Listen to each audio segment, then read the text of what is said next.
are areas where we facilitate the students for research and for outreach programs and multiple other programs. So this series is about the students who are interested in USMLE, and where we meet the residents who just got matched.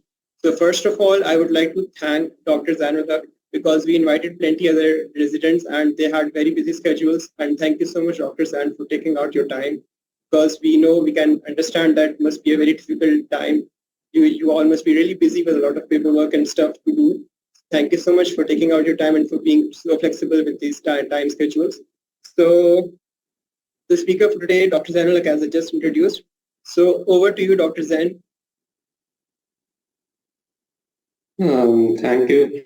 Thank you for having me. Obviously, paperwork सबको busy रखा हुआ है. It's understandable. Some people are busy, but I'm happy to help as much as I can. So just let me know how should we progress. Am I audible?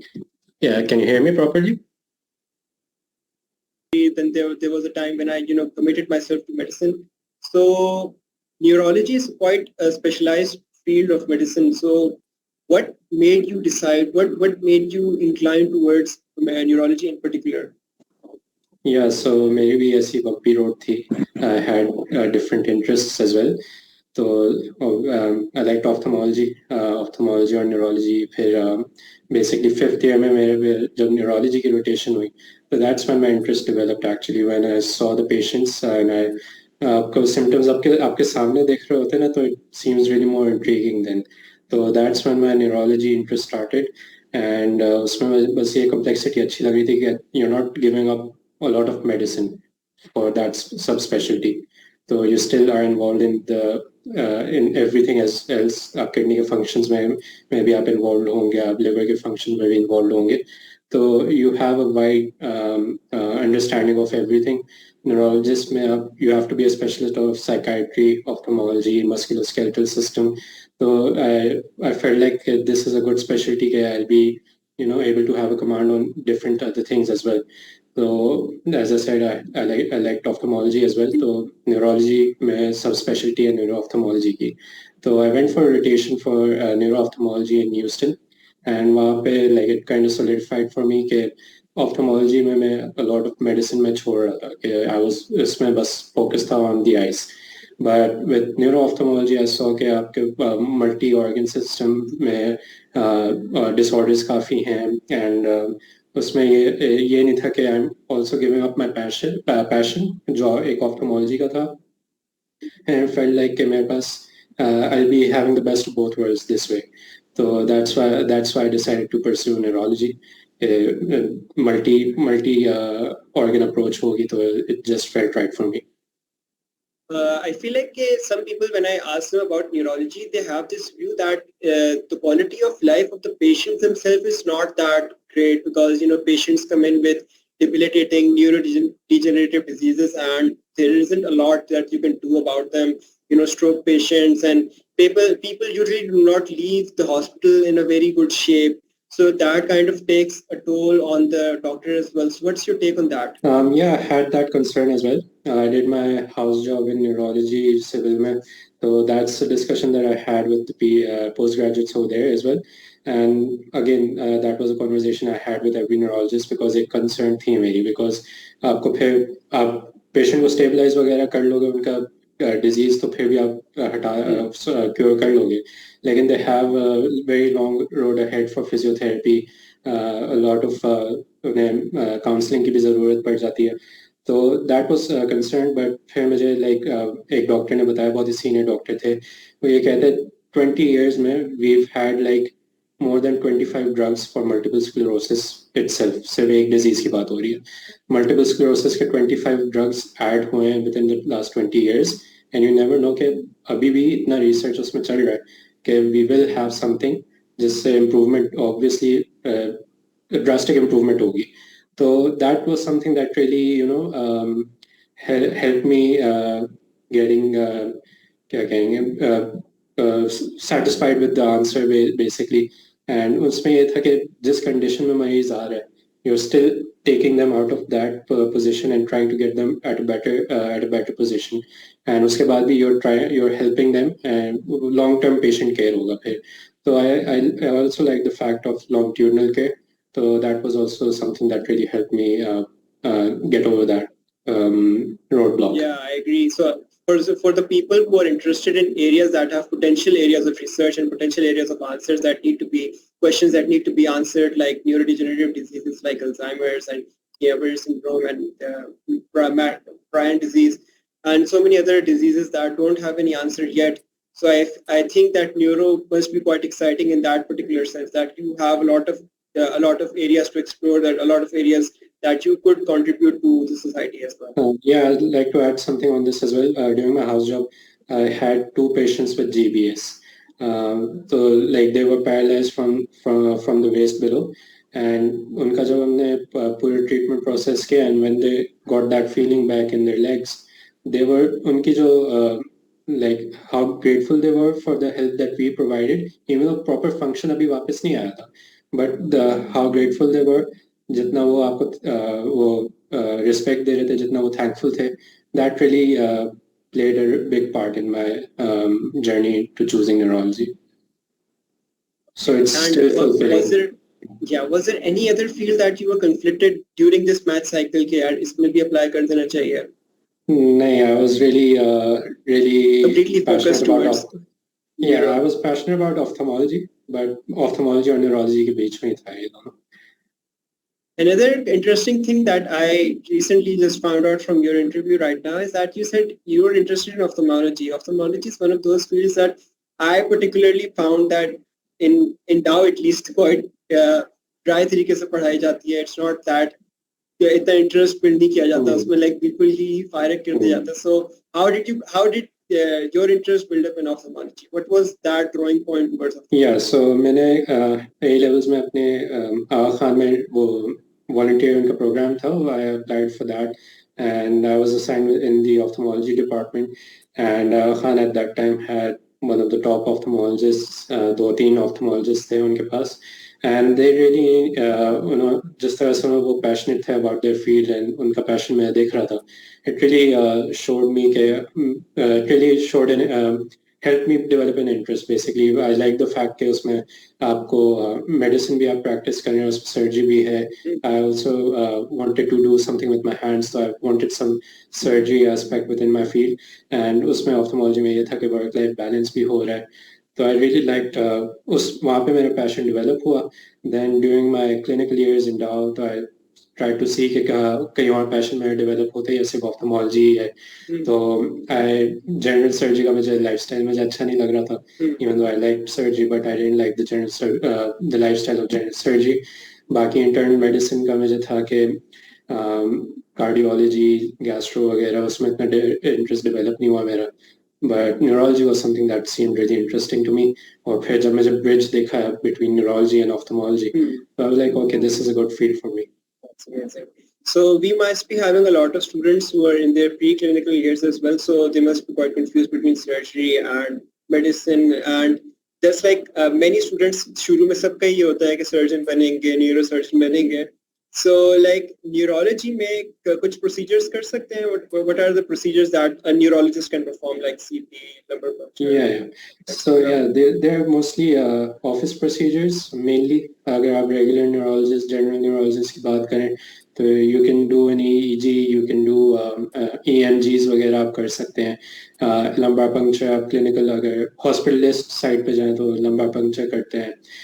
बाकी interventional neurology भी काफ़ी है, and botox वगैरह भी है, and musculoskeletal जो आपकी वो वाली साइड है उस पर भी काफ़ी आपको इंजेक्शंस करने को मिल जाते हैं.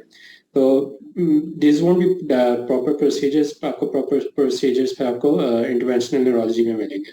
उसमें आप फिर स्ट्रोक वगैरह देख रहे होंगे, आप एवी फिस्टुलास वगैरह देख रहे होंगे. तो वो एक बिल्कुल ही अलग फील्ड है that has its own procedures. आपके बहुत सारे. Right. So Ahila, could we move on to the next slide, please? So pre-residency journey.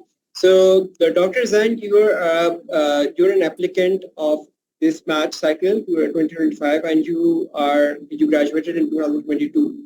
So could you walk us through these 8 years of medical school and these 3 years ahead? What was your journey like?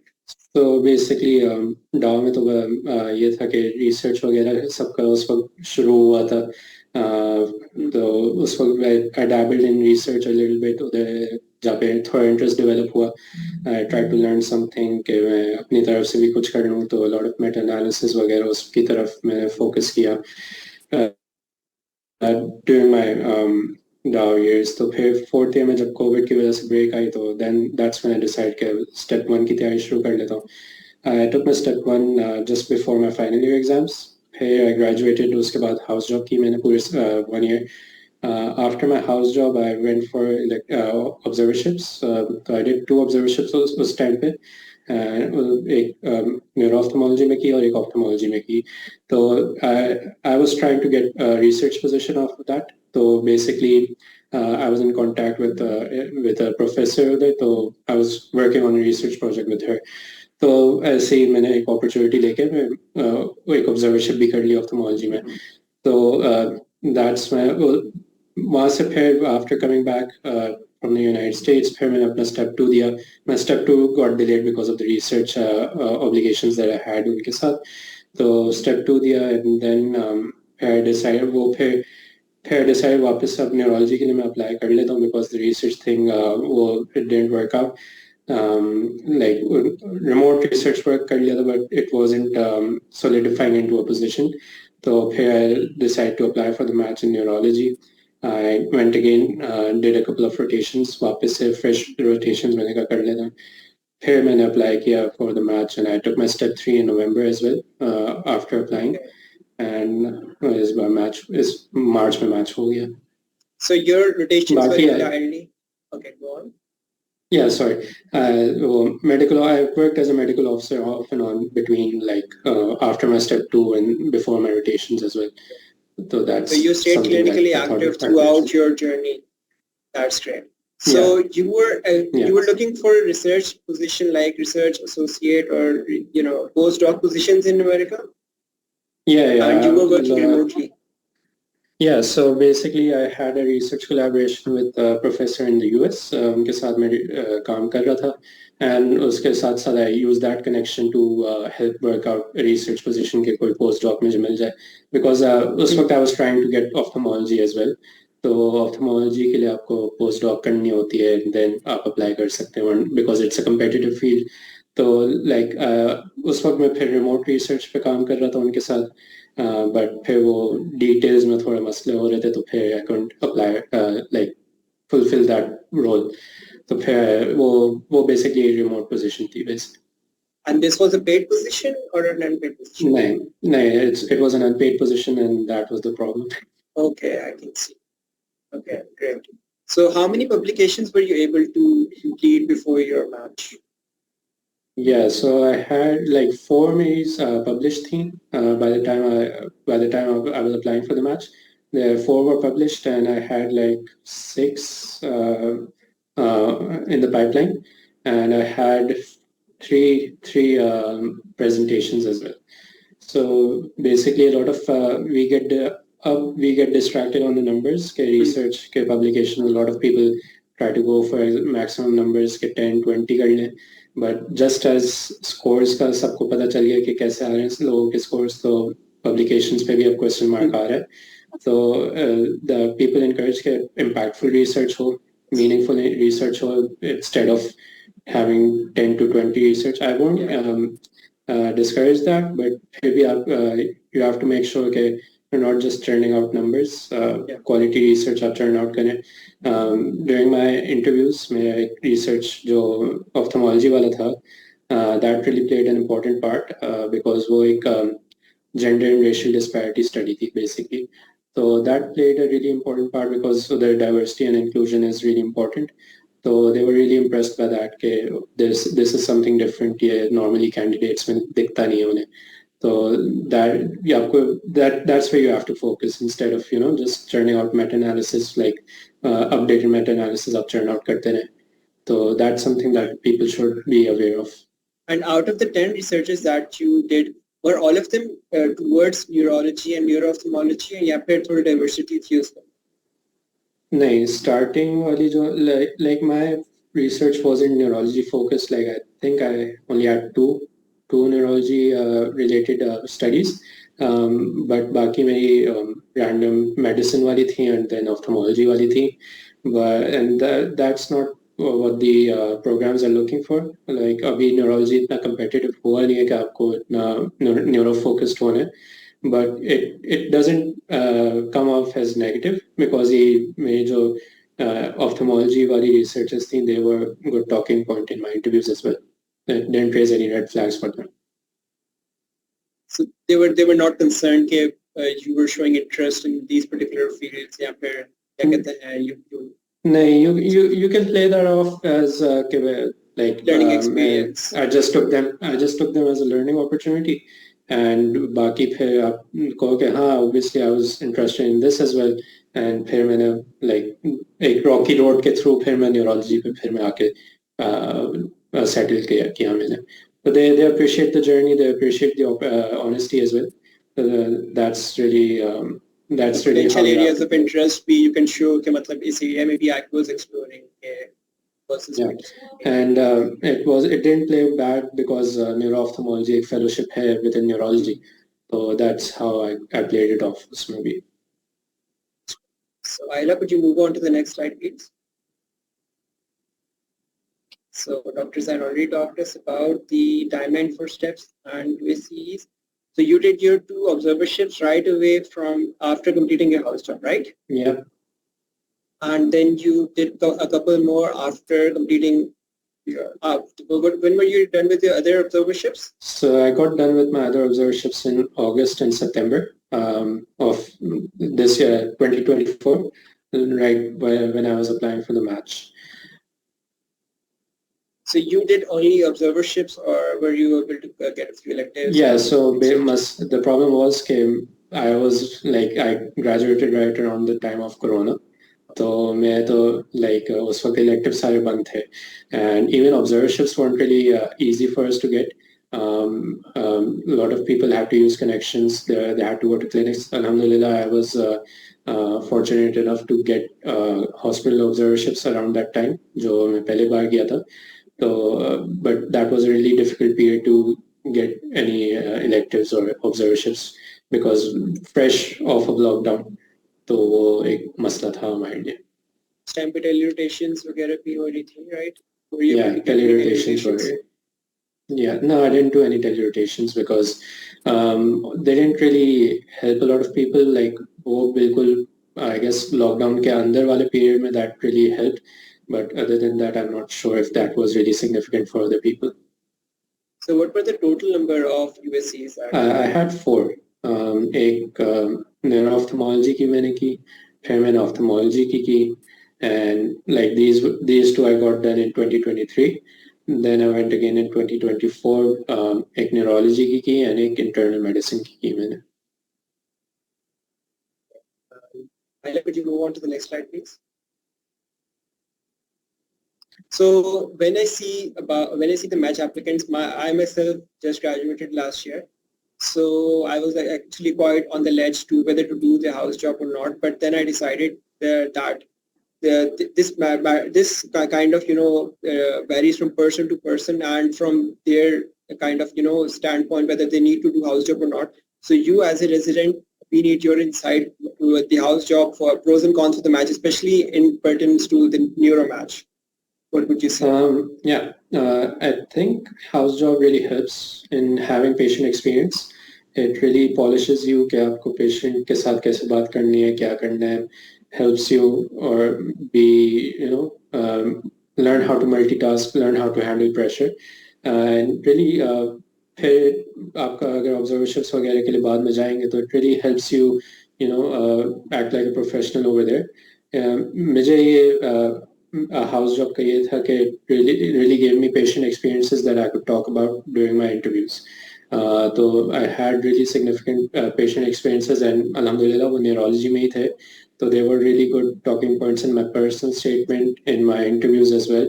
And I think Baki, it isn't important. Like it's up to you if you want to do it. If it matches your timeline, कि अगर आप within your 5 years of college आप अपने steps निकाल लें, and if you can get your electives done as well. So I guess I would suggest कि आप directly match के लिए apply कर लें, वरना but if you have time, so it helps to stay clinically active. A lot of people I know clinical activeness बहुत programs में बहुत heavily वो consider की जाती है. And I know from a friend of mine कि उनके interview में पूछा था कि आप इतने टाइम से clinically inactive हैं, तो why should we consider you? So it does depend on program to program, but it won't play a very big role in your journey. But I think it helps कि आपको एक professional experience मिल जाता है, and really लेके नहीं खा ले बाबा, खा ले. Could you please? And there are a few students, like we see a lot of our juniors that are, there's a lot of rising trend that they're giving their USMLEs during their medical school journey. But there are a few students, of course, that are not able to give their USMLEs during the medical school, or they have a change of heart after graduation. So how difficult would you say is multitasking between house job and studying for your USMLEs? I think it's difficult managing your steps with your house job. Step 2 is still somewhat manageable because you only need 3 or 4 months of good preparation for step 2. तो आप off भी ले सकते हैं, and you can also you get done by 1 or 2, तो आप उसके बाद library में भी बैठ सकते हैं. तो step 2 is manageable but not step 1. So it's यही depend करता है if you have clarity on your situation, if you have a roadmap set for yourself. तो फिर आप देख लें, उसके हिसाब से देख लें if you can get done with your steps within that year and churn out good publications as well. So that would be a useful use of your time. जो आप house job नहीं ना करके आप कर लें, तो it really helps अगर आप if you have clarity of your situation. And for example, you mentioned that in your friend's interview, it was brought up that they were clinically dormant. So the people who are, for example, skipping on their house job and they go on for the USCs afterwards. So isn't that clinical experience counted as a legitimate experience? They are now back into the game, back in the system? Yeah, USCs count, but the thing is your interviews are going to be in November, December, January. So a lot of people don't do anything during that journey. Once they've applied for the match, they घर पे बैठ जाते हैं. So somebody might ask, since applying up, what have you done? So you have to mention something of your significance. So that was one place where my friend got caught. So that plays a significant role. If you skip your house job and you go for USCs, your USCs will count. But once you're back, try to be active in some way or another, so you can not get caught in the interview. Staying active regardless whether you're clinically active or you're active towards research or something else towards academics, right? Yeah. You can have a teacher assistant position or something. Just be active in some sort of way. Ayla, could you move on to the next slide, please? So you applied to this math cycle. Weren't you a little worried about increasing your graduation? I know you are still a young graduate, but still people are so worried. They're saying that your graduation should not increase. And then in this math cycle as well, we saw a lot of conflicting, a lot of confusing candidates. They had excellent scores. They had excellent everything on their everything on their checklist was ticked. But still, and even having year of graduation 0, that was that quite a shocker that we saw a lot of candidates when going unmatched. So you applied to the next math cycle after graduation. So would you share some light on this? Yeah, so year of graduation really matters. I've had people जिनकी बहुत ज़बरदस्त CV थी, like neurology में, and they didn't match because they were over 5 years of graduation. So it is a filter, and filter अगर आप वो clear नहीं कर सकते तो आपकी CV view ही नहीं होती. So year of graduation is important. Obviously, if you're a fresh graduate, it plays well for you.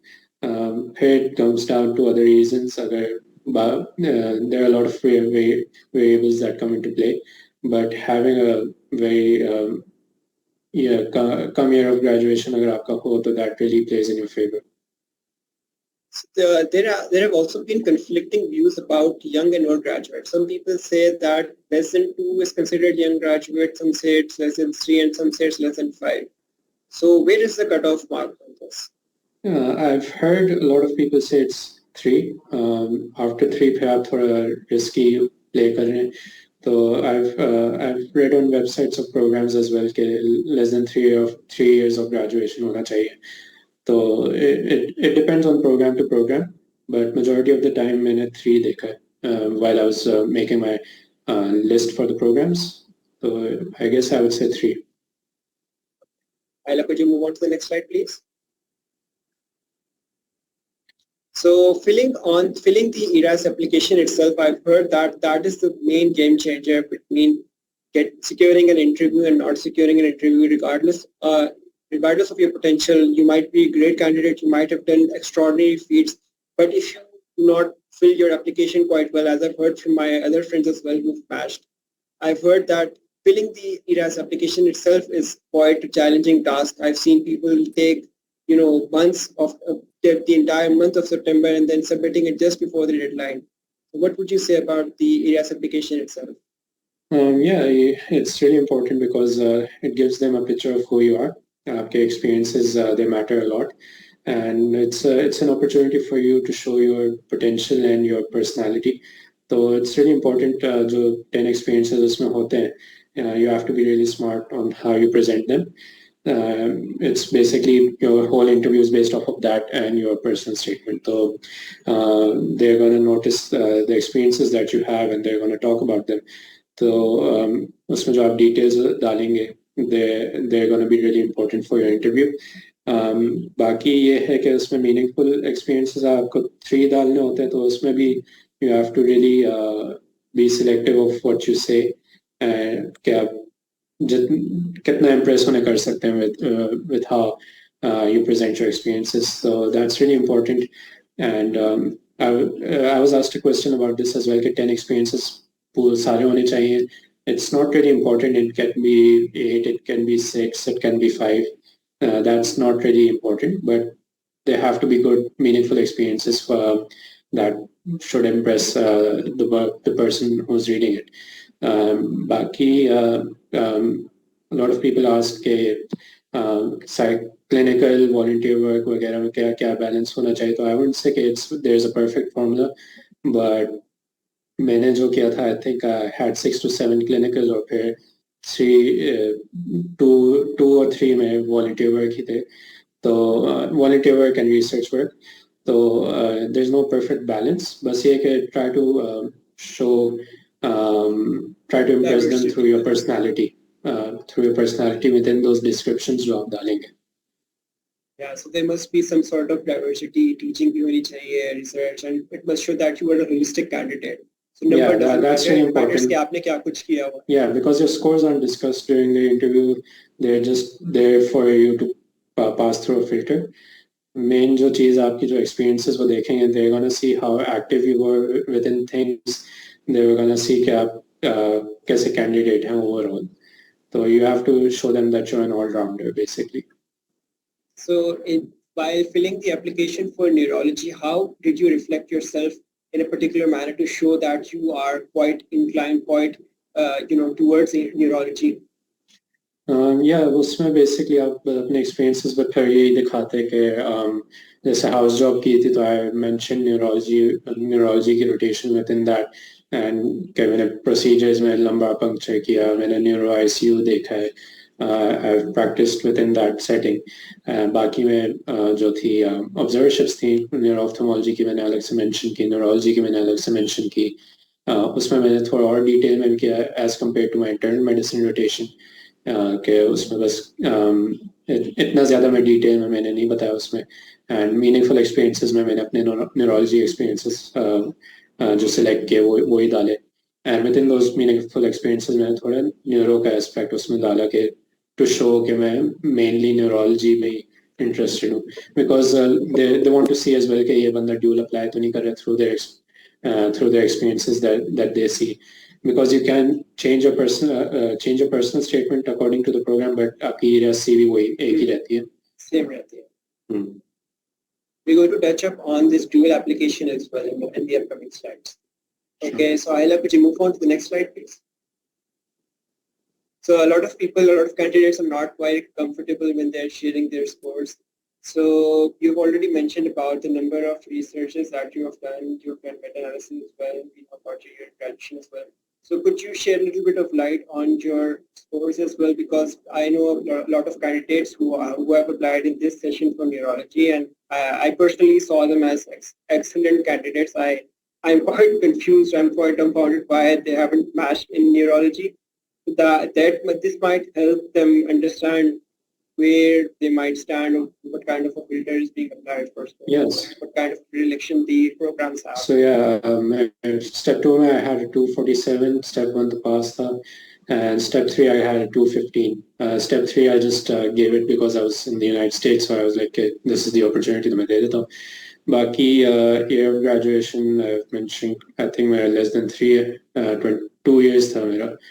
Baki connections I didn't have any particular, but I think एक ही मैं interview connection के through आया, बाकी they were all just genuine interviews.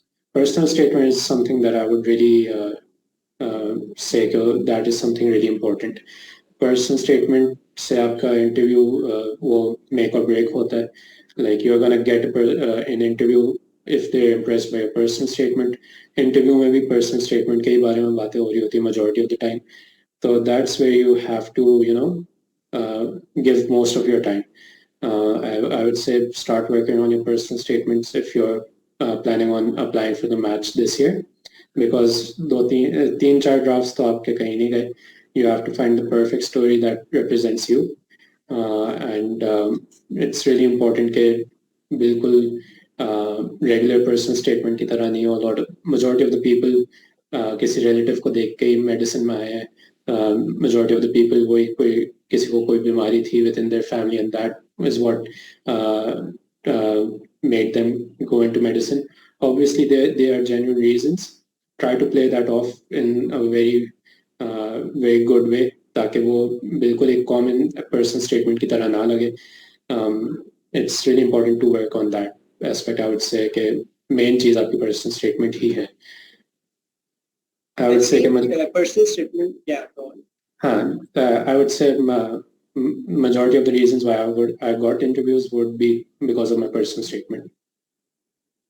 I've also heard a lot since last, I guess, 2 or 3 years that people put a lot of emphasis, even the consultants. I went to a session in Apna in Chicago, and they were all having a lot of emphasis on personal statement as well.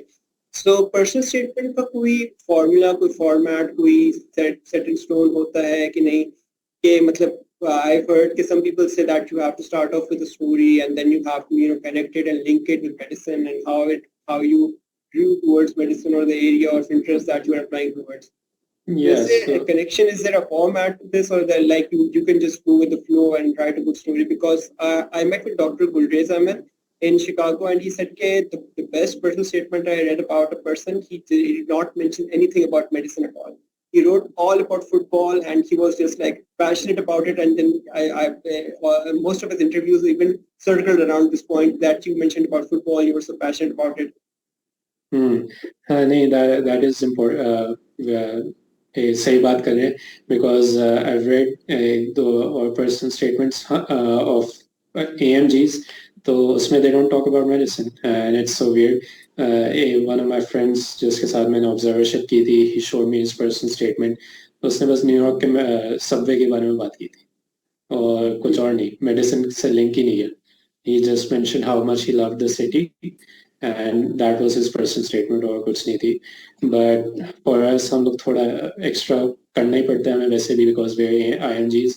So obviously there is no set format. Just has to be a good story, just has to be a genuine story.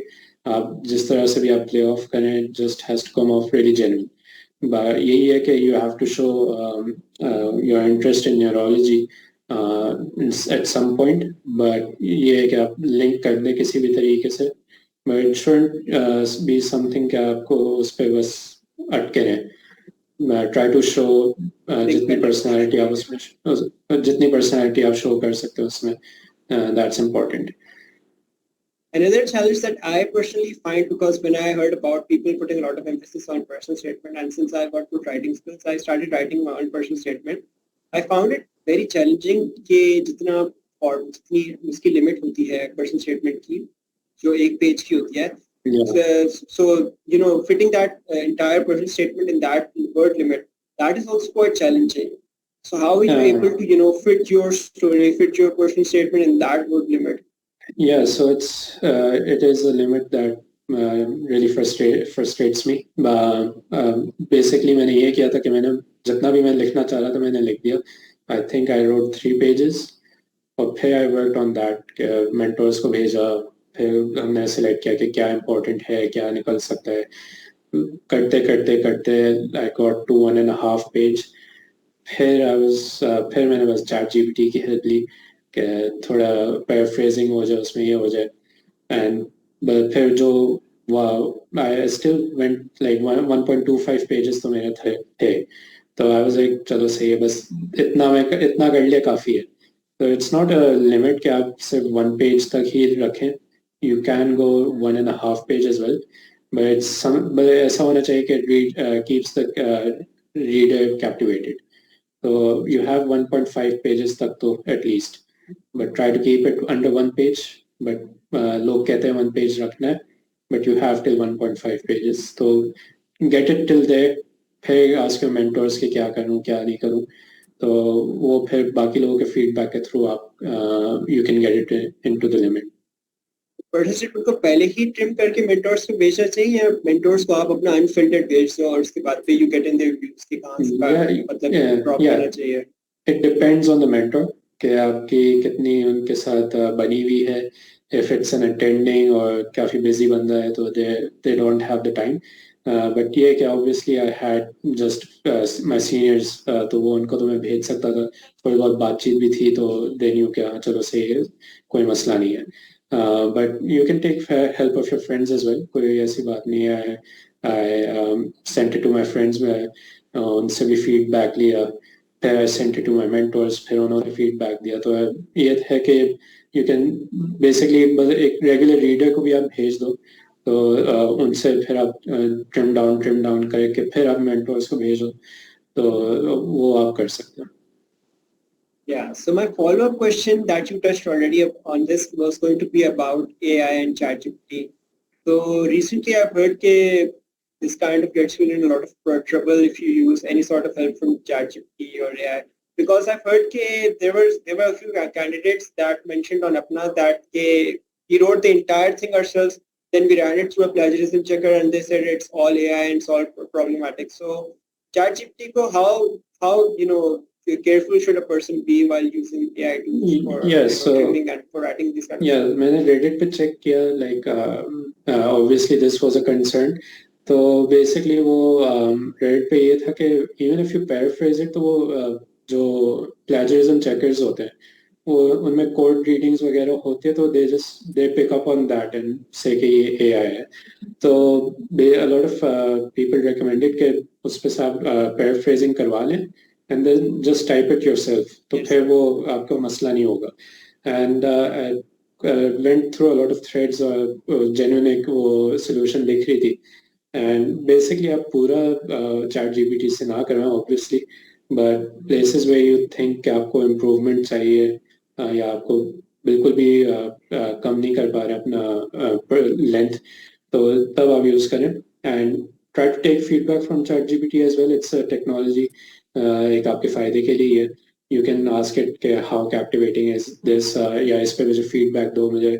Actually what I did was I got a few personal statements from my seniors and उनसे consent लेके So I put entered that in chat GPT. I was like, ये 3 personal statements मैं डाल रहा हूँ. I need critical review of this. And फिर मैंने अपनी personal statement डाली and उस पर फिर मैंने कहा कि analyze my personal statement according to these examples and give me critical feedback on that. तो ऐसे feedback वगैरह आप ले सकते हैं. You can use it as a paraphrasing tool, as a feedback tool. It's up to you how you use that. Okay. Did you also use other grammatical tools like Grammarly and Turnitin for typos and grammatical errors? Yeah, I think I used Turnitin to check for plagiarism. बाकी Grammarly था मेरे पास, but it wasn't really that helpful because ChatGPT पे भी आपको proofreading हो ही रही थी. Obviously आप उस पर paraphrasing भी कर सकते हैं Grammarly पे, but मुझे ChatGPT पे मेरा काम हो रहा था पूरा, तो I didn't really need Grammarly as well. Also, I've also felt like, because I've done a lot of content writing in the past as well, I felt like a Grammarly का जो tool है, it keeps you very restricted. It keeps your tone quite restricted and it keeps it in a very robotic, similar manner, similar fashion, concise. You can't really prompts वगैरह आप नहीं दे सकते हैं Grammarly में. Yeah. There are fixed prompts आप Grammarly पे add कर सकते हो. Within ChatGPT you can have a chat back and forth आप कर सकते हो with ChatGPT कि मैं ये सही नहीं लग रहा, this is what I'm trying to convey, this is not the message I want to convey, ऐसे करके. So it gives you multiple solutions as well. So it really helps. I basically bounced off ideas of ChatGPT at one point as well. That's right. Ira, could you move on to the next slide, please? When I went to the US last year, so were you able to write your own LORs? Were the consultants writing your LORs, and how to get a good LOR? Contents of LORs matters. Interviews maybe it is brought up. Basically, कुछ professors, everybody has their own methods. One of my professors, उनका था कि write a brief background about yourself, like about your academics and about your school and your interest, and I'll play it off of that. दूसरी place जहाँ पे मैं था, he asked me कि how do you want your LOR to represent you? They had a conversation with me. I wasn't able to write my own, but they were like, what do you want me to convey? And like we had basically a conversation about that. बाकी दो जो थे, they didn't really ask me, but I think I got one. वैसे तो waived होते हैं, but एक जो hospital rotation थी, they sent me my LOR. So that was very क्या कहेंगे, very set in stone, like proper उनका एक format था, and they listed कि I would recommend this person and top 3 of students जो मेरे पास आए हैं. So content of LOR matters. Basically, you have to be as professional as you can. They don't really, your clinical knowledge doesn't play that much of a role as much as your professionalism and your ethics and your work ethic आपका जो बहुत अच्छा होना चाहिए. उस पे basically you just have to show them that you're a person who just is happy to be with the team and happy to help wherever you can. मैं LOR में like one of the interviews said कि आपके LOR में मैं देख रही हूँ कि you had a 2-hour commute and you were always on time. So I was like, yeah, वो एक मैं न्यूयॉर्क में था, ब्रॉन्क्स से मैं लॉन्ग आइलैंड 2 hour की commute करके आता था, तो that really impressed her. So obviously the content of your LOR, like कोशिश करें that it's personalized, कि आपके कोई ना कोई anecdote हो from your observership, कोई एक anecdote हो from your observership to show the kind of person you are. That what really helps कि उन्हें फिर याद रहता है the interviews के हाँ इसके LOR में मैंने ये पढ़ा था, and then we had that conversation. So it's really important that you show a lot of interest and a lot of professionalism during your observership selectives. Another thing that I was quite surprised to hear when I went to the US for the first time was that even if you have completed a rotation with the preceptor, you are not automatically entitled to an LOR. So I was quite surprised to hear this, because since the USCs is one of the most expensive parts of the USMLE journey, So they were saying that you have to, be at your top game. So only then you're going to be, eligible for an LOR. So did you come across any consultant like this that you had to, you had to tiptoe around them to ask them for an LOR, and you had to, approach them professionally regarding LOR? What would you say is the right way to approach for an LOR? What is the timeline?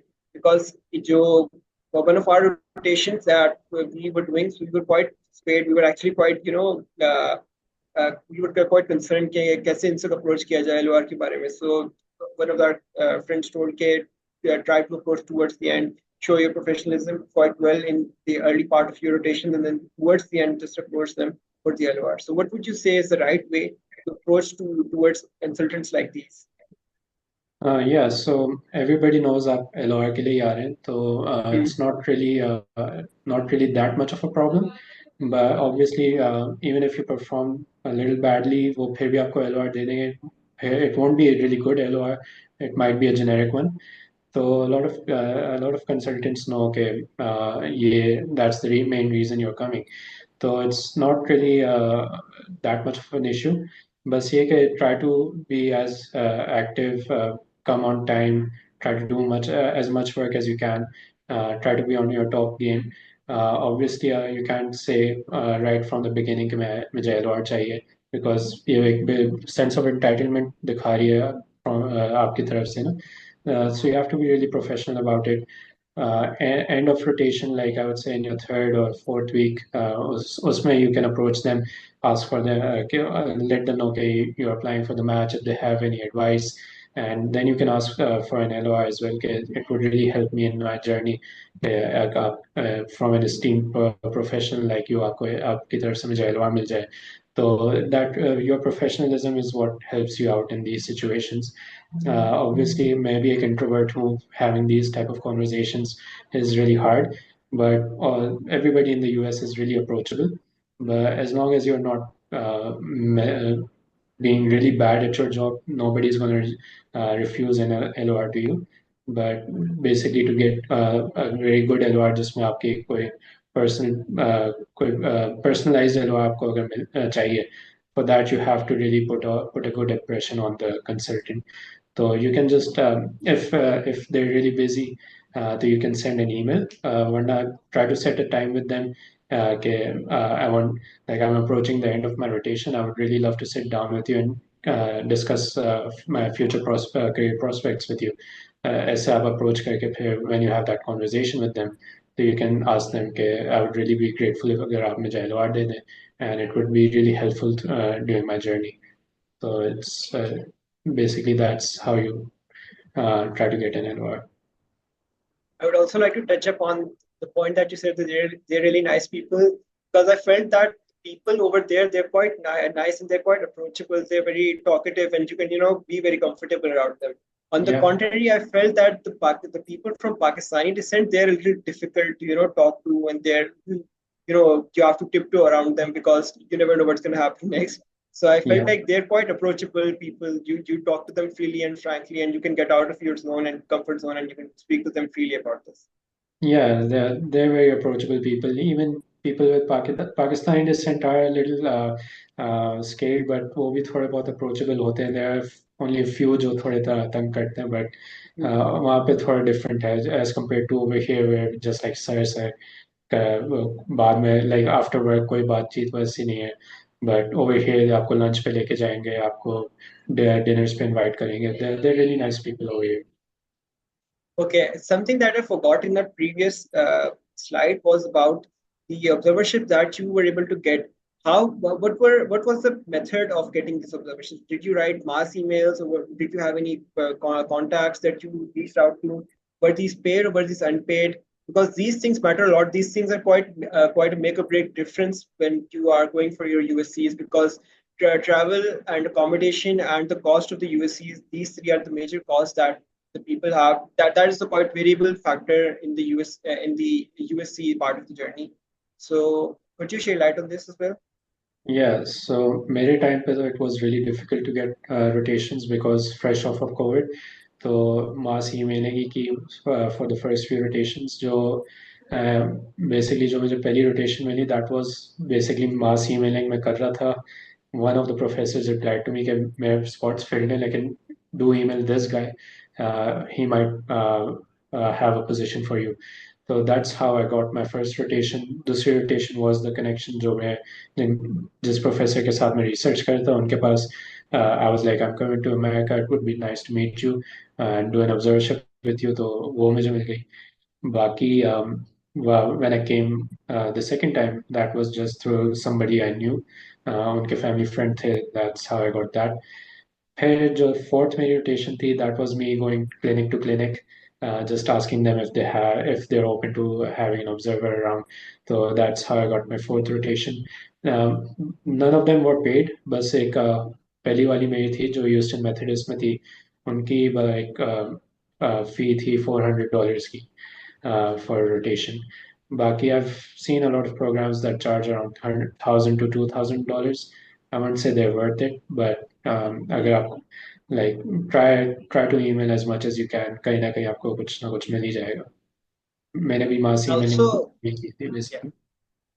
So what was your strategy for choosing a kahan ka observations? Did you go through all of the residents who are already matched into the areas and then you looked into those particular programs, or were you open to applying to all of the programs?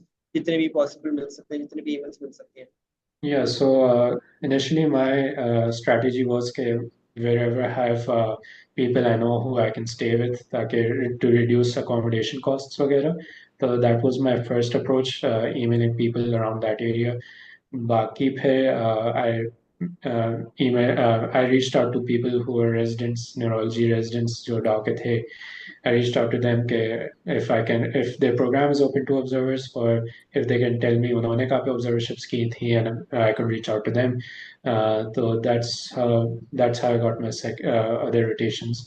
Basically just reaching out to other people, asking them कि क्या possible है, if they know anybody जो करवा सकता है observership. Just try to be as much out there in the open as much as you can. Somebody कोई ना कोई तो help कर ही देगा. Also, I'd also like to touch upon your point that you just mentioned right now. There are two ways to go about it. I've seen that some people first search for an accommodation, जहाँ पे accommodation मिल सके, फिर उसके बाद they try to search for observerships in that area. Some people try to find कि free observership कहीं पे मिल जाए, then they try to apply to that area. And some people get very lucky and they're able to cut down on the accommodation as well as on the observership as well. So, what do you suggest? What is the better way to go about? Should we first find the observership, or should we first try to look for a free accommodation?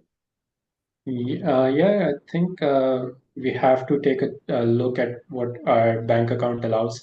So we have to be realistic. Obviously, this whole journey is very expensive. तो इतना ज़्यादा burden नहीं होना चाहिए अपने parents पे. तो try to see कि like मुझे ये था कि I wanted to see कि उस areas में देखूं पहले जहाँ पे मुझे मेरे दोस्त होंगे जिनके पास मैं ठहर सकता हूँ. तो मेरे लिए at least I can cut down costs in some other way किसी भी तरीके से. So that was my approach to be as light on the pocket as much as I can. But obviously, अगर आपको opportunities नहीं मिल रही हैं within those areas, then you have to expand your search.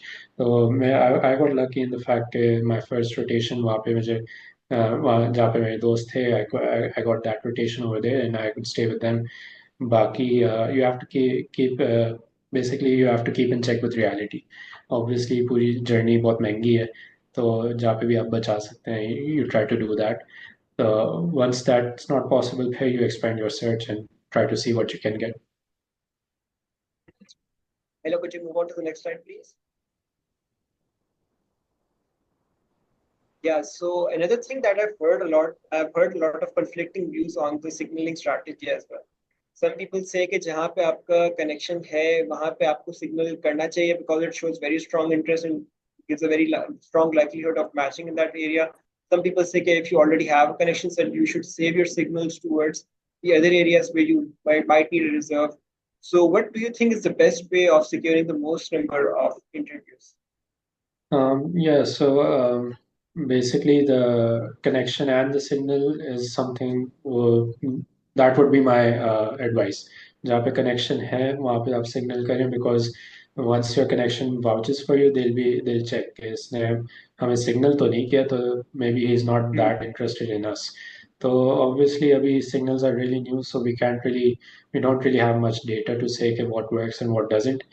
But I think the safest bet is कि आपकी जहाँ पे connection है, आप वहाँ पे आपको signal भेजना ही पड़ेगा, because you have to show genuine interest within the program. That's when they will send you an interview. They'll be like, like he didn't send us a signal, so he doesn't really want to be in this program. We will send अभी interview ले रहा है. तो you have to show strong interest, तभी आपको interview मिलता है. And my strategy was basically I had a strong geographical preference because my wife is a current resident. तो मैंने जो भी within that area जो भी programs थे, I signaled those. And within neurology, अभी signals aren't really accepted by all of the programs. तो you have to फिर reach out to other programs जहाँ पे आपको लगता है कि आपकी connection है या नहीं है. तो या connection नहीं है, फिर what programs you would want to be at, फिर आपको other signals भेजने होंगे. मैं ये strategy थी कि एक out of reach program, कोई एक अच्छा legacy program एक उधर भेजूं. बाकी I was like कि जो भी realistic मेरे targets हैं, that's where I sent my signals. Abhi obviously I can't really definitively say that this will work, this will not work, but I would for connections I would say कि connection जहाँ पे connection है वहाँ पे signal आपको भेजना पड़ेगा. Also, I've heard that this math cycle was a little bit troublesome for the candidates who were applying कि उन्होंने signal को gold और silver में तोड़ दिया था, so they were quite divided कि gold किसको करे, silver किसको करे, and if you're going to give a silver signal, that is automatically going to show to the program कि you are not the ranking, you're not that interested towards them. So Yeah. was that that big of a challenge कि gold और silver में decide करने में कि who to give gold and who to give silver to? Yeah, so gold and silver signals were in internal medicine. Neurology में बस regular signals थे. So I didn't apply to a lot of internal medicine programs. तो मुझे वैसा issue नहीं हुआ. But I can tell you from what I've heard from my friends जिन्होंने internal medicine में apply किया था. तो यही बात है कि जो जिनको गोल्ड सिग्नल किया, they I think majority of them got interviews from there. Silver वाले में यही आपका यही जो आपने बताया कि सिग्नल इतनी प्रायोरिटी हमें दी ही नहीं है, तो lot of people lot of programs didn't send them interviews. Can't really touch a lot on this topic because neurology में था नहीं, तो I'm not really aware. Yeah. Yeah, that's right. Ayla, could you move on to the next slide, please? So interview, जहाँ तक हमारा on paper candidate कितना strong हो सकता है, that is shown by your application itself. So how could you put yourself out there? Your soft selling and hard selling points are shown by your application point. But beyond that, it's all your interview skills. So you, as you just mentioned right now, that you are an introvert person, and since English isn't our mother language, so how are you able to hone these skills? How are you able to polish these interview skills? And what in your mind is the most important thing for taking an interview? And how much practice did you put into this? How many mock interviews did you take with your mentors? Yeah, so interview is the most important thing, because once you get the interview, तो आपकी application site पे चली जाती है. It's just how you are as a person that counts. So I had two mentors from DMP, but like एक ही बार मैं उनके साथ मॉक इंटरव्यू किया. बाकी I practice with my friends a lot. एक दोस्त के साथ तो I had regular interview sessions. Basically, you have to work on not rehearsing your answers, but how natural you can sound with those answers. So that's what you have to practice on. During the interview, basically interview ऐसे ही होता है कि they're just having a chat with you. They're कोई कभी कभार तो आपकी application के बारे में भी बात नहीं हो रही होती. मतलब एक महीने इंटरव्यू तो बस फोटोग्राफी के बारे में बातचीत हुई और कुछ नहीं हुआ. उसके बाद मैं यही सोचा था like how are they gonna grade me, like interview का इसमें क्या फ़ायदा था. तो they most of the times they just want to see who you are as a person, and के like would you be good to work with, क्या आप conversation कर सकते हैं, अच्छी कॉन्वर्जेशन कर सकते हैं without being really arrogant, showing off as arrogant, or कोई conversational skills है नहीं. तो you just have to be genuine, जितना relaxed हो सकता है for the interview आप हो, because regular conversations होती हैं. I've had talks about kickboxing, like मेरी hobbies में जो mentioned था किक बॉक्सिंग या फोटोग्राफी के बारे में सिर्फ बात हो रही है। एक इंटरव्यू के साथ में फुटबॉल की बात हो रही थी, like we supported the same club, तो हम लोग उसके बारे में बात करने लग गए। तो that really, like obviously tension होती है before the interview, but once I found out कि बस these are just normal conversations, फिर मैं like even as an introvert, तो फिर I was like चलो I can kick in within these get along with these conversations, कोई इतना मसला नहीं है। तो बस ये कि try to be as genuine as you can, try to practice with your friends। ये कि behavioral questions पूछे जाते हैं, उसमें थोड़ा rehearsed answer दे रहे होते हैं। तो जो आपकी प्रैक्टिस सेशंस है विथ योर फ्रेंड्स और with your mentors, try to sound as natural as you can through those practice sessions, and ये कि it's important to reach out to other people, like आप अपने आप को isolate नहीं करने with during this journey, try to have friends around, उनके साथ आप interview practice करें। I've practiced with strangers as well।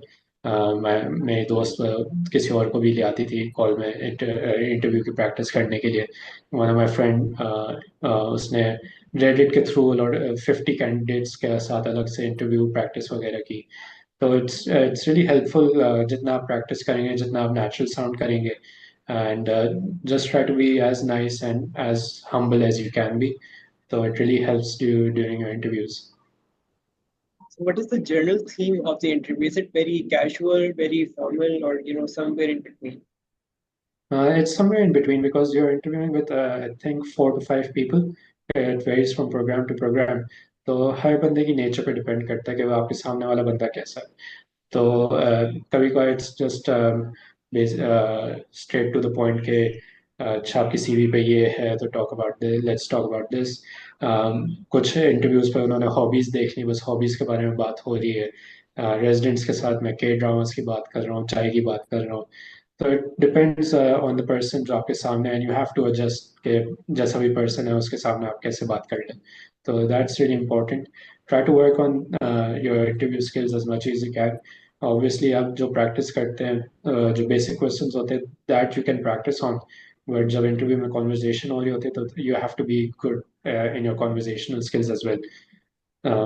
Basic questions आप सबको एक टाइम वो डॉक्यूमेंट मिल जाती है, उस पर बेसिक क्वेश्चंस होते हैं, तो you can practice those with your friends to sound natural. बाकी जस्ट ट्राई टू हैव, जब वो कॉन्वर्जेशंस करने पाए तो try to be as active in the conversation as you can be. And if you don't mind us asking, how many interviews were you able to get for IM and for Neuro? Yeah, I had 8 neurology interviews and 1 IM interview. I only applied to, I think, 5 internal medicine programs.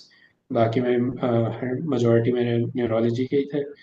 So I had 8 interviews from neurology and 1 from IM। So you must have had multiple interviews. So what was the demarcating point for the interview in the place that you got matched? And do you think it was something different, something extraordinary, or was it just the same? Yeah, I think multiple factors play into that. I had a strong geographical preference. I would say my personal statement was something that really played a part because it was mentioned in the interviews by interviewers mentioned कि आपकी personal statement से बहुत impressed हुए, we had to have a conversation with you। So the personal statement is also important। बाकी it's you trying to reach out, like letter of interest आप भेजो। majority of the times answer नहीं आते, but जो अगर कोई reply कर ले तो that's good for you। I think I got 2 interviews through an LOI। तो basically you have to show your interest to the program। अगर आपकी personal statement है towards that program, तो majority of the time you're gonna get an interview। I had like 8 तो signals थे मेरे, but जो a lot of programs they weren't participating in signals। तो उन programs के लिए I personalized my personal statement, and में मैंने like उनका नाम, program का नाम लिखा, salient features जो मुझे impress किए from their website about the program, वो मैंने mention कर दिया। तो these things really help out। Okay. And were you able to get interviews from any areas where you had your connections from? Yeah, I did a program with email connection to that। That's where I got an interview from as well। Like पहला interview उधर से आया मुझे। That's great. Many of the candidates, many of the juniors over here, and all of us in general kind of have a confusion to what exactly is a connection. In one of the sessions that I participated in, a friend, a senior, told me that a connection could be like anyone, not even related to the medicine itself, just someone who could get you an interview. So how important of a factor was it to have your friends, to have your seniors? How did you approach those people to, get to help get you an interview, and to the places where you did your observerships, and how important were their role in getting you an interview? Were they able to help them out? Were they able to write an email, to write a phone, to give a phone call, get you an interview? Yeah, so it's really important to use your connections as much as you can. Obviously, आपका डाव का एक alumni network है पूरा within the US, so it's really good. जैसे मैंने कहा कि आपको you're not supposed to isolate yourself. Try to be as out there as you can be. Reach out to people. A lot of people are willing to help you out. So it's uh, basically I had a connection through a family friend. उनका कोई जानने वाला काम कर रहा था. They reached out for me. Then I got in contact with them. They read my CV. They read my personal statement. But they were like, okay, you're somebody I can recommend. Obviously, कोई ऐसा unless they're your family member, वो ऐसे ही आपको outright recommend नहीं करेंगे. They're gonna view your personal statement, आपकी CV देखेंगे, because their reputation is online. अगर आपको वो recommend करें, तो it's जैसे आप सीनियर्स को रीच आउट करें तो they might help you out अगर वो कर सकते हैं. फॉर observerships के लिए इतने it didn't really help that much, but for the interviews it really did. Through the family friend I could doctor से बात हुई, डॉक्टर फिर उनसे मेरी conversation हुई. Then he recommended me. I reached out to my seniors जो programs में थे, and residents also उन्हें भी एक recommendation देने को allowed होती है, तो that really helps as well. So it really helps in getting your CV reviewed, like filter अगर bypass हो गया, but एक आपकी CV on the table आ जाती है, but then it's your CV that gets you the interview or not, unless वो like बहुत ही high ranking official हो within the program. आपकी CV review होगी, फिर देखा जाएगा if this person is somebody who we can interview or not. So at the end of the day, it's just you're trying to pursue all avenues just to try to get yourself an interview over there. Ayla, could you move on to the next slide, please?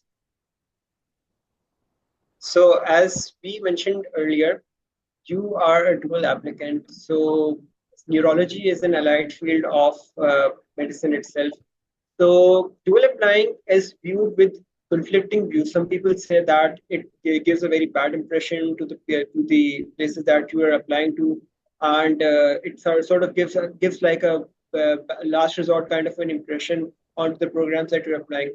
What are your views on dual applying? Is it like a safe kind of a spot, or is it a risky kind of an impression that you give to the programs that you're applying to? Yeah, so majority of my programs were neurology programs.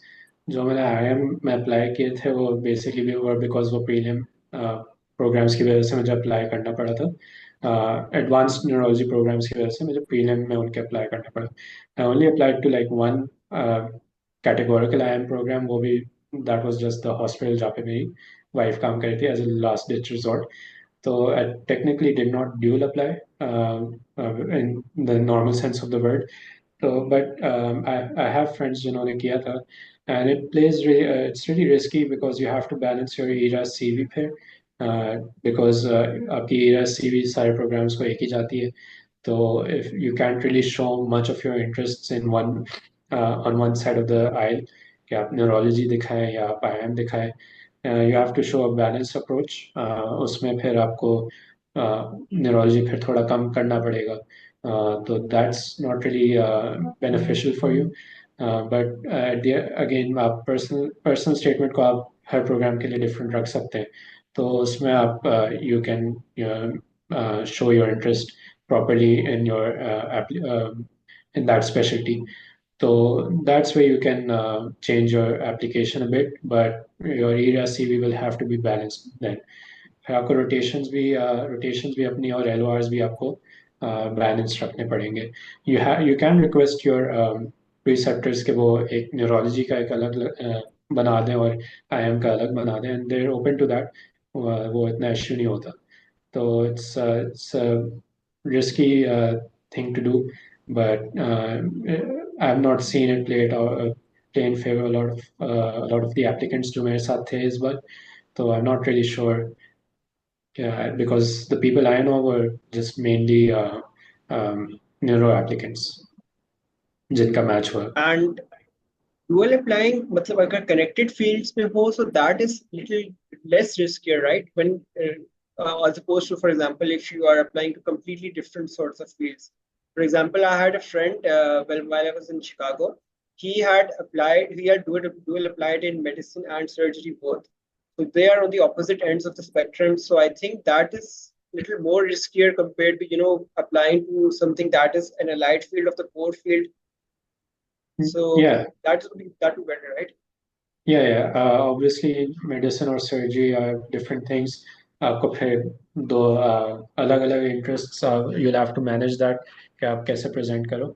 But obviously, yeah, you can play off neurology interest in an IM interview. It was just something that एक opportunity मुझे मिली, and obviously neurology में भी काफी IM integrated है. So that you can play off. इतना मसला नहीं होगा. But obviously surgery and medicine both different fields, and काफी that really want you to show interest in one or the other. तो वो आपके लिए थोड़ा ज़्यादा मुश्किल होगा. That's great. Aila, could you move on to the next slide, please? So in this match cycle, it was quite a confusing overlook, as we could not see or pinpoint any individual factor that we could see that was playing out in the favor of people. Because I saw a lot of friends, a lot of candidates with very mediocre scores as well, very below average scores as well. I saw candidates with very high graduations as well, and they were kind of a very mixed approach to this. And as you might have also seen, there were a lot of candidates with very high scores as well, exceptional CVs, and very very low year of graduation as well. Some of them applying right out of med school. So what was your thought on this match cycle? Because I found it personally quite conflicting. I found it quite confusing that there was not something that you could pinpoint that this is something that would get you across the bar. Yeah, her math cycle you can't really pinpoint what the correct formula is. That's an issue because every program is different. Every program is looking for a different type of candidate. And obviously, the Trump situation also played a role. A lot of programs then ranked their IMGs very low. I had a conversation with a few residents, and उन्होंने ये कहा कि our program is considering that as well. So एक ये factor भी आ गया बीच में. That was that really impacted the rank order lists. Baki, I would say कि obviously you can't really be sure कि क्या हो सकता है, so you have to give it your all in all aspects. I would say अपनी personal statement में बहुत focus करें on your interview skills. Interview skills, personal statement will get you the interview, and interview skills में you have to cross that line. तो वो आपको काफी these are the two main factors I would say that really helped me out during my interviews and getting a position as well. So I would say that obviously every program is different, but you have to give it your all जितना भी आप कर सकते हो. So obviously I can't really pinpoint on one thing. Another trend that I personally had, seen quite frequent in this particular match was that I saw a lot of candidates with fresh graduation years, 0 biologies that were unmatched. But in contrast, I saw a few candidates with, 2 biology 2, biology 3 that were, I saw a lot of candidates with increasing biologies that were matched. So do you think for neuro in particular, it's better to take your time off and build up your CV, even if you're done with your steps by your final year? Is it better to apply right from the mid school? Or is it better to, build up your CV and hone some skills and, do some poster presentations and build up your CV that is oriented towards neuro and then applying to the match? Yeah, I would say as long as you have an all-rounder type of CV, a holistic CV, civic, like a बस academically आप अच्छे हो but you don't have any extracurriculars that you can show, that's really a problem. A lot of people who had 260s didn't match because उनकी CV was lacking in another area. कि आपके academically आप active तो अच्छे तो थे but outside of that what are you, कि आप इंटरव्यू में क्या अपने आप को कैसे प्रेजेंट करेंगे फिर. Like obviously you have to have volunteer work, you have to have research work. Humanity वाले aspect really plays a lot, जिसमें आप अपने volunteer work आप दिखाएं. उस पर conversations काफ़ी होती हैं. Research पे आपकी conversations होती हैं but that's not really as significant जो compared to आपकी बाकी holistically आप जो अपने आप को present कर सकते हैं.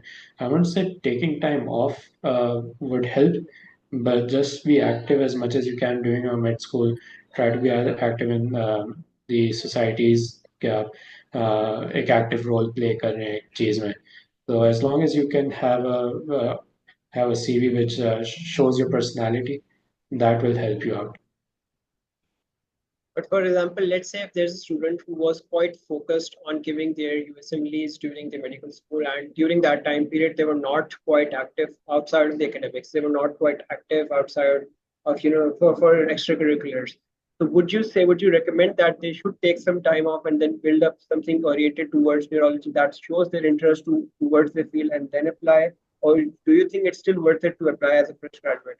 Yeah, I would think taking time off and doing something significant with that time off. कि आप कुछ you're gaining your CV towards neurology, that would really help. कि वो आपका एक significant आपका interest show होगा, so that will really play in your favor as well. So Ayla, could you move on to the next slide, please? So as a fresh resident right now, what advice would you give to the students? Because you must be having students from all years across. So what would you advise to the students and to the students who want to apply to neuro in particular?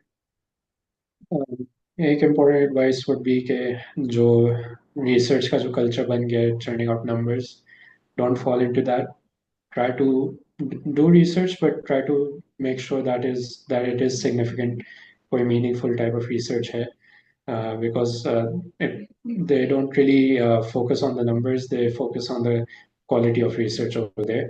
So that is something that's important, I believe, कि अभी DAO में जो जैसा culture बन गया है, तो वो एक important बात है जो करनी चाहिए कि try to be obviously हाँ neurology specific अगर research करेंगे that will help you out, but try to make sure that those studies are significant and meaningful. Apart from that, just try to be um, active in your extracurriculars, because they don't want somebody who's a nerd जो है कि बिल्कुल bookworm type person है. They want people with personality to try to grow your circle, try to grow your network of professionals, ताकि you can learn as well from them how to act professionally and create a personality of yourself जो फिर आप interview में एक shine करे आपकी. So that is something that we should all work on, because obviously DAO में academics तो बहुत like सभी बहुत smart लोग हैं, but personality दिखाने में थोड़ा they lack that attribute. So I would say work on that during your time in DAO after you graduate as well, because once you get the interviews, आपकी personality is what matters. And in extracurriculars, how would you rank these extracurriculars, like research, volunteer work, teaching? What would you say is the order chronologically in terms of importance? Like, where does research stand? Where does teaching stand? And where does volunteer work and humanitarian work stand? Yeah, I would say humanitarian works is the most important. वो एक काफी आपका significant part play करता है within your resume, because जैसे मैं gender racial disparity में study थी, that was very impressive for them कि इतने early stage पे you've worked on this, and obviously इतना like it wasn't that big of a deal, but उनको लग रहा था, and I just played it off of that कि हाँ ये काफ़ी important है, diversity होनी चाहिए ये वो. तो the humanitarian work, voluntary work is something that they really give importance to. मैं जो जहाँ पे मेरा match हुआ है, तो within my bio they also included humanism, like humanitarian work जो भी मैंने किया है, तो that is important. उसके बाद I would say कि I think teaching experience is also important because that was asked during my interviews as well. Okay, how do you feel about teaching students? Yeah, can you talk about any teaching experience that you have?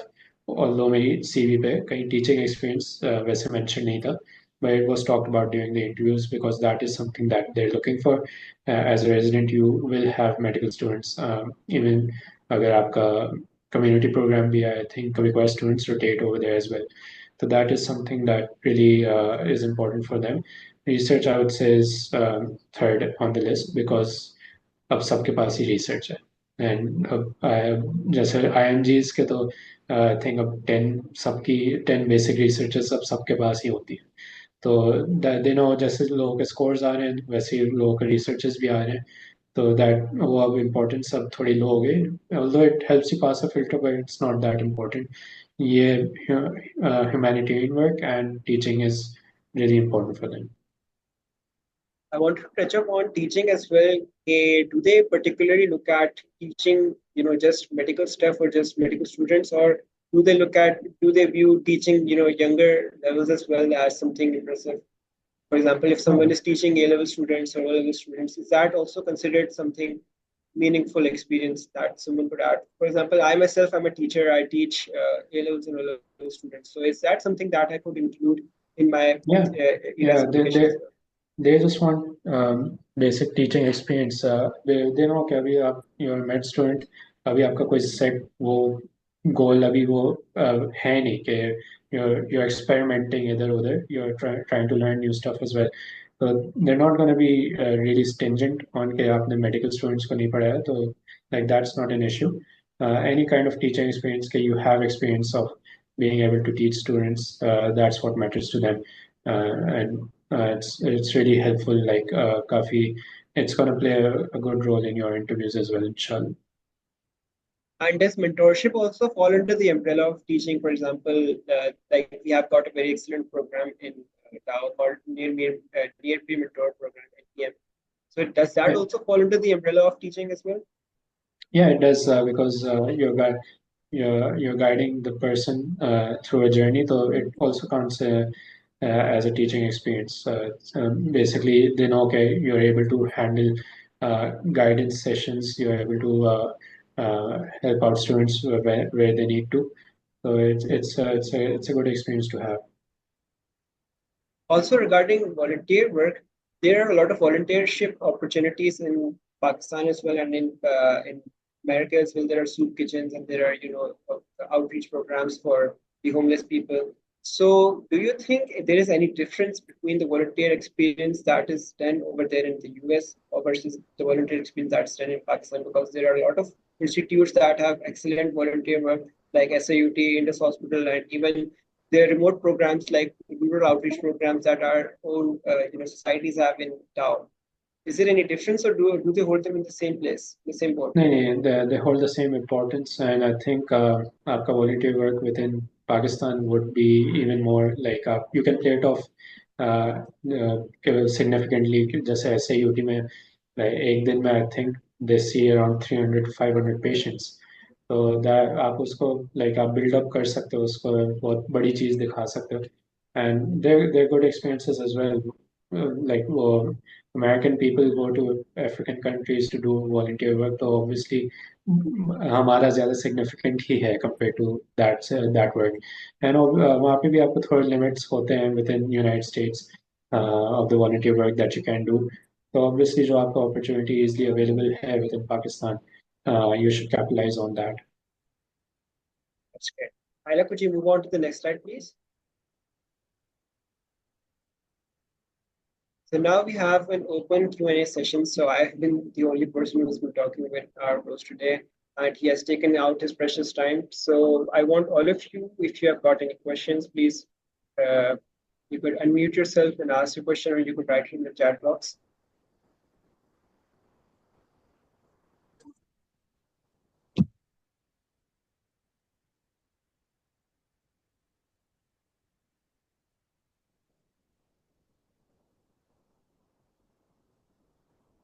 Hello, can I ask a question?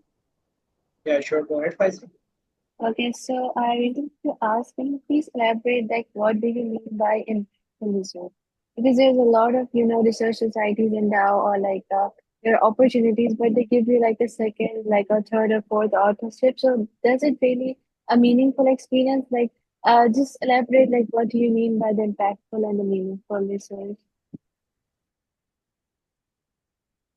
Yeah, so basically, you're asking about volunteer work, right? No, I'm asking about the research, like the Okay, research. meta-analysis, like.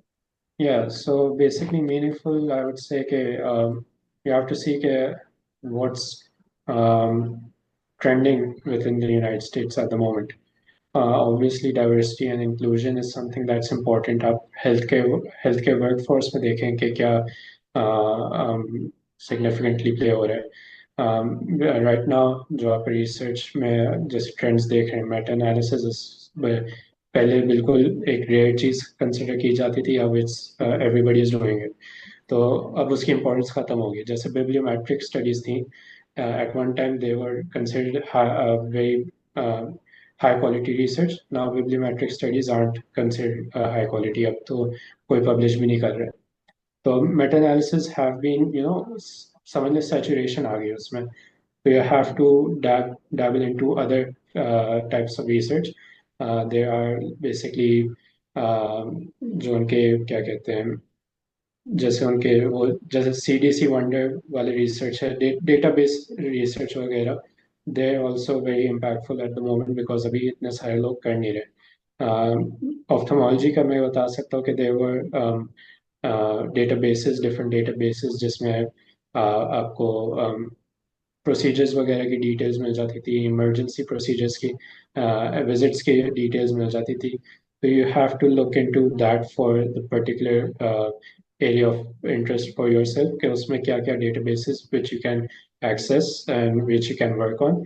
तो the main takeaway from impactful research वाले जो मेरा point था was basically saying कि Meta analysis अब बहुत saturation आ गई उसमें, तो you have to look into other types of researches because वहाँ पे they don't expect you to do all kinds of research, but उधर तो basically उनके case reports पे वो match हो रहे होते हैं medical students. They don't have a lot of research.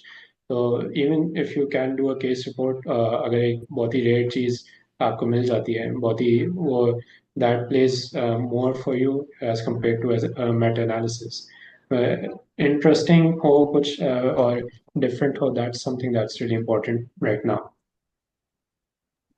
Okay, so I have another question also related to it. Yeah, does it matter being like the third author or the first author? Does it really matter to the program directors or anybody seeing your application about the research?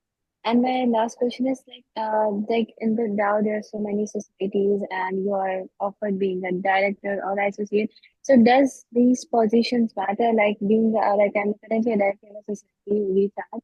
So does it really matters or and I'm associated in BMS society and if it's really matter then how much we should like spend our time in med school because we are already juggling with a lot of issues or things right now and that.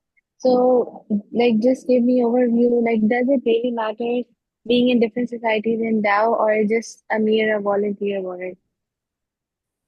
Yeah, so doesn't matter अगर आप first author हो second author हो, it's not really something uh, or importance देंगे उसे. Obviously, being a first author is good, but it doesn't play much of a role because उनके जो candidates है, they're coming fresh out of med school. तो कोई इतना उन्होंने high standard इतना रखा है वो नहीं होता फॉर योर रिसर्च और अदर एक्स्ट्रा एक्टिविटीज. तो बाकी going on to the next question के being a part of societies, being a part of societies आप सिर्फ सीवी अपनी भरने के लिए नहीं सोचें. You have to use these societies to gain experiences, to evolve yourself as a person. आपको exposure मिलेगा through these and it will help you out. Once you get an interview, वहाँ पे आप जब interviewer के सामने बैठे हुए होंगे, you will be able to have a very meaningful conversation with them because these will be your these will allow you to have the exposure you need for these type of situations. Obviously, अगर आप neurology के लिए apply करें, it helps to have helps to show interest within this field कि आपने कोई neurology की society में हिस्सा लिया हुआ है, जैसे American Association of Neurology है, डाउ की अपनी I think student interest group है of neurology. That helps by to show your interest, but obviously these aren't there to fill your CVs. These are for your personal growth. So I'd like to add on Dr. Zan's point that it shows you in your interview that you are a person beyond just a bookworm. Because every person that has gotten an interview, it shows that they are an excellent candidate. They don't want to know you interpersonally. They want to know you what are you outside of medicine. What have you done outside of medicine? So when you participate in extracurricular activities like this, it shows that you are a human outside of a bookworm as well. And it also shows that you are a good person as well, that you are going above and beyond for doing something that's not a part of something that is not a part of your requirement, and that's something that you're not being remunerated for. You're not getting paid for it. So you're doing something out of your own will for it. So that is something that is quite impressive for the interviewers as well. Yeah, sure. It shows you have a passion and an initiative outside of medicine. Yeah. Dr. Zan, I have a question from Nual, who says that how much of a difference do electives versus observerships make? Obviously, electives are more important. Like they're better because you have hands-on experience, and they play an important role. For me, the problem was because of COVID. उस वक्त electives बंद ही हो गए थे, and I graduated, and उसके बाद भी electives बंद थे. I think they started after a year. Even Dow didn't facilitate us के after exam थोड़ा graduation का आगे कर दें. So that was an issue. Observerships, the problem is that you're not able to have hands-on experience. You're not able to take patient histories, so that's a problem. But obviously, electives are ranked higher compared to observerships. And externships are higher than observerships as well, right? Yeah. Externships, So electives, externships, and observerships. Are externships a little difficult to get compared to observerships? Yeah, they're technically difficult because a lot of places require you to be there for at least three to 6 months. And फिर आपको apply करना होता है, you have to send in your CV, you have to send a personal statement, you have to send them scores. Interview भी होता है उसके लिए, and then if they like you, फिर आपको externship मिलती है.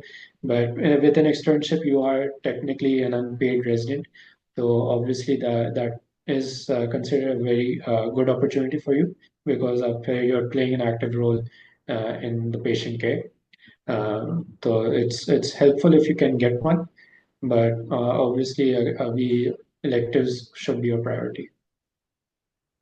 And is it easy to get a free externship opportunity, or like it's relatively easier to get a free observership opportunity compared to electives? Because I've heard that electives are usually paid, because I was also not able to get a free elective. I had to pay for it because we had exhausted our options and we were actually quite busy at that time. So compared to observerships, is it easy? Is it the same level of difficult to get an externship opportunity, or it's relatively harder to get an externship opportunity for free? Yeah, I can't really say much on that because I didn't apply for an externship. So I wouldn't want to say anything कि जिससे किसी का view खराब हो जाए. So I don't really have much experience on that. Okay. Do we have any other questions, guys? Feel free to use the chat box.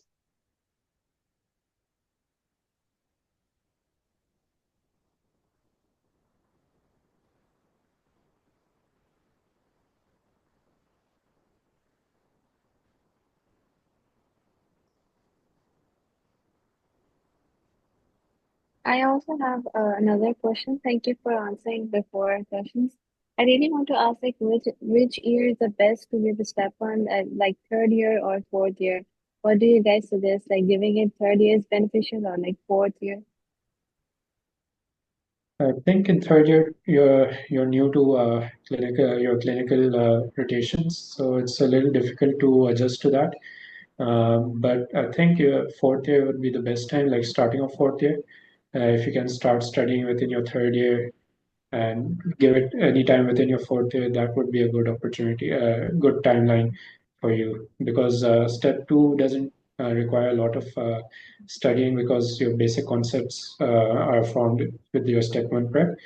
So step two, you can give within 3 to 4 months of constant dedicated period. So I believe give step one a good amount of time. Third year में आप शुरू कर सकते हैं अपनी पढ़ाई but I think fourth year में जाके आप would be the best time to give your step one exam and then step two you can give any time between your fifth year or after fifth year. I'd also like to touch up on what Dr. Zain said, because when you go to your third year of medical school, you see that most of the modules, apart from the infectious disease module, everything is, you have already covered everything in your past 2 years. You're just seeing the clinical side of it, you're just seeing the pathology and pharmacology side of it. So it's relatively easier to start your journey. If you haven't yet started your journey, it's easier to start it in your third year, and then you can give it anytime soon in your fourth year of medical school. It's quite convenient that way. So we have another message. We have another message by Ahila. She's saying if one is pursuing an Islamic course, tafsir, or anything spanning 4 years, is it of any importance to discuss in PS or the program? Is not interested about her deen or something like that, so doesn't need to discuss or discuss. So Ahila is saying that if someone is pursuing an Islamic course, can we discuss it in the PS, or should we refrain from discussing anything related to religion? No, I think it's a good thing to show in your PS. Obviously, आप medicine के साथ आप एक और भी एक चीज कर रहे हैं that shows you're a person outside of medicine as well. So it's gonna play well for you if you show that interest. I didn't come across any interviews या कुछ के कोई religiously मुझे थोड़ा वो लगे कि कोई मसला कुछ उन्होंने create किया. They don't वो जो हमारा इस्लामोफोबिया वाला कॉन्सेप्ट है that I haven't seen a lot within the healthcare side because diversity and inclusion is really important. So obviously हम like we're sensitive to their as doctors हम लोग sensitive हैं to other people's beliefs. तो इतना कोई मसला नहीं होता है. I think it's going to play a really good part for you in your personal statement and in your CV as well, if you can add it, okay, if it's an official course. So it's going to show that you're a person outside of medicine, कितना strict course आप साथ साथ चला रहे हैं. I've heard about I think it's an 8-year course अगर if that's the course you're talking about, alim wala course. So it's a really good thing if you can play it off in your CV. Also, I'd also like to add on this that a lot of things that you see on your social media, on the news reports, that is quite exaggerated. That's quite inflated for you to see. When you go there in person, you'll see that the average white person is very accepting, very diverse, and they're very welcoming towards you. They're not going to be harboring ill feelings towards you. I never saw any sort of racism or Islamophobia or something like that when I was there in US. Yeah, they go out of their way to make you comfortable, at least within healthcare, because they have to be open to other people's religious beliefs, because you're dealing with different people all the time. You have people who are full rednecks, आपके पास आएंगे, full racist लोग भी आएंगे. You'll have people from the LGBTQ coming towards to you, and आपको फिर like you have to be open to that, and you have to look at their illness. So they're very open to these kinds of things. So इतना कोई मसला नहीं होता है. Also, adding to what Dr. Zain said, that if you really want to talk about Islamic course, so it will show you that you are a person that is a lot towards spirituality as well. Not just Islam. It's not just towards Islam as well. It shows that you are a spiritual person as well. That you are a person outside of medicine as well. So it gives a very good impression. Guys, do we have any other messages?